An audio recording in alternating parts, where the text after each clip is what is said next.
Hari ini kita ada TV. Zaman Rasulullah tidak ada TV. So macam mana kita nak kaitkan TV tadi tu, kita nak dijadikan analogi yang sama, perumpamaan yang sama, macam mana dia boleh menghidupkan jiwa manusia, macam mana pula Al-Quran hari ini dia gagal menghidupkan jiwa kita. Kita letak televisyen depan anak kita boleh terpaku, terdiam, boleh mendengar kata. Tapi bukan kata kita, malangnya dia dengar kata Didi and Friends.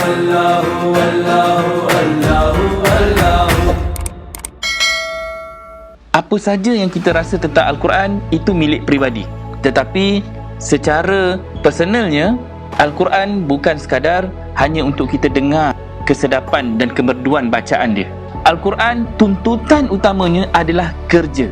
I'malu fasayarallahu amalakum. Jadi Allah menuntut kerja daripada Al-Quran. So once Allah ada menuntut kerja, kerjanya apa pula? Allah kata inna salata tanha 'anil fahsya'i wal munkar wa la zikrullahi akbar wallahu ya'lamu ma tasna'un. Itu Allah kata dalam surah 29 ayat 45. Jadi tuntutan bacaan ni, sebab dalam solat kena baca Quran. Ketika kita qiyam, berdiri tegak, kita kena membacakan Al-Quran. Kita kena membaca ayat-ayat Allah. Kita kena membaca perintah-perintah Allah.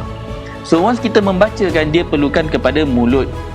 Mulut yang bercakap, mulut yang menyampaikan, mulut yang menjelaskan. Itu silah. Silahnya mesti dengan mulut. Cara kita nak berhubung dengan manusia adalah melalui mulut kita. Allah menghubungkan kepada Nabi wahyu berbentuk kitab Al-Quran, supaya kita pula dapat Al-Quran itu daripada petunjuk Nabi, daripada petunjuk Rasul melalui uswah baginda, sunnah baginda, cara buat baginda, kerja buat baginda, ditonjolkan, ditayangkan, dinampakkan, dizahirkan. Macam mana kita nak membangunkan Islam? Cara Nabi. Bukan cara orang lain, bukan cara alim ulama' saja, tetapi cara Nabi. Cara yang sebenar-benarnya mengikut tindak tanduk Nabi yang paling tepat dan jelas, yang paling sesuai dengan keadaan zaman Nabi, dan kemudian disesuaikan pula dengan zaman kita. Dalam Quran itu Allah dah bagi banyak perumpamaan, tapi perumpamaan-perumpamaan itu sesuai dan sangat cantik sepanjang zaman. Dia boleh dikenakan dalam banyak-banyak isu. Itu Quran. Tapi hari ini kita ada TV. Zaman Rasulullah tidak ada TV. So macam mana kita nak kaitkan TV tadi tu, kita nak dijadikan analogi yang sama, perumpamaan yang sama, macam mana dia boleh menghidupkan jiwa manusia, macam mana pula Al-Quran hari ini dia gagal menghidupkan jiwa kita. Itu perbandingan yang kita nak kena jadi.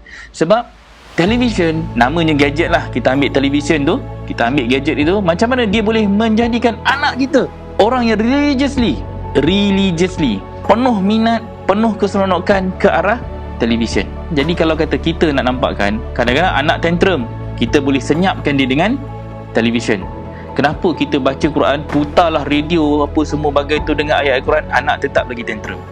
Anak tidak boleh tenang. Anak gagal dan kalah di situ. Tetapi anak boleh dengar cakap Didi and Friends. Ni nak cakap ni. Anak dia boleh diam tengok Didi and Friends. Dia boleh diam tu tengok Didi and Friends. Daripada dia meronta-ronta, melompat, berguling-guling apa semua, tiba-tiba kita letak televisyen depan anak kita boleh terpaku, terdiam, boleh mendengar kata. Tapi bukan kata kita, malangnya dia dengar kata Didi and Friends. Ibu kalah dekat situ. Anak sudah menjadi tuan di dalam rumah.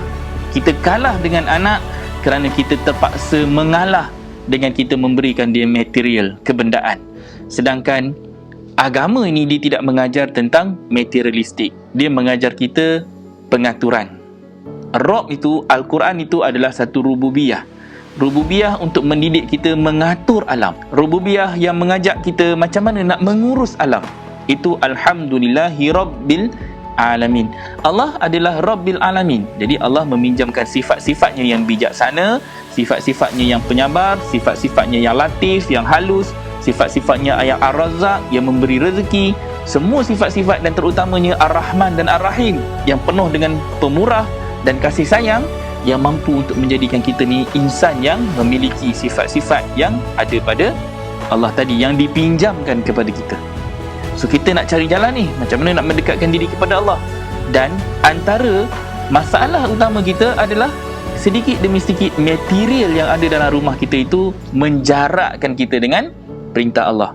Dalam kita nak menyembah Allah, kadang-kala kita terpaksa sembah anak dan isteri juga semata-mata untuk kita menjaga hubungan sesama manusia. Nak jaga hubungan dengan Allah, tetapi hubungan sesama manusia ni kita gagal. Kita boleh jadi orang yang baik, kita boleh solat malam, kita boleh jadi orang yang banyak bersedekah, banyak berzakat, orang yang sangat baik akhlaknya, tetapi malangnya tewas kepada anak dan isteri. Kita tolerate, kita bertoleransi, kita negotiate dengan Allah dalam urusan anak dan isteri. Kita gagal dalam mendidik mereka dalam urusan-urusan yang perlu kita prinsipkan dalam kehidupan harian kita.